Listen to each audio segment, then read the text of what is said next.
Have you ever considered the true value of a gift? Is it determined by the size of the donation, or perhaps is it the intention behind the giving that truly matters?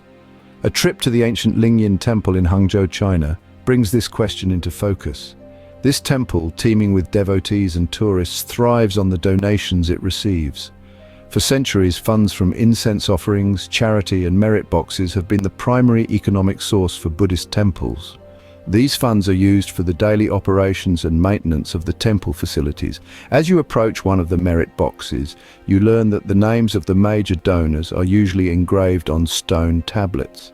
However, the majority of the donations in the merit box are small. The guide emphasizes that the amount of the donation is not what matters most, but rather the heart behind the offering. Surprisingly, the guide illustrates this point with a story from the Bible, the tale of the poor widow's offering.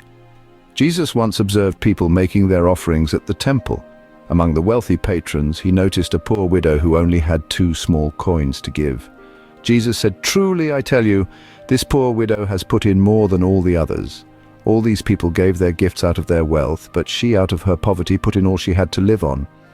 In Christianity, giving is a significant part of the faith. Various people have different attitudes and ways of giving. Some treat it like an entertainment expense akin to a park admission fee. They enjoy the worship and sermon and feel happy to give a little extra. Others give out of duty as part of their membership in a community. They give as others do, seeing it as a small fee for belonging. Then there are those who give as an investment, generously donating, but also hoping for a return. They remember the promise, "Give and it will be given to you. A good measure, pressed down, shaken together and running over, will be poured into your lap." However, in the story of the poor widow in the Gospel of Mark, what Jesus praises is her offering of 2 small coins. Some interpret this as the Lord looking not at how much you give, but how much you have left. Others believe that God doesn't care about the amount, but considers what percentage of your wealth you are willing to part with. The widow gave everything she had, signifying her total reliance on God.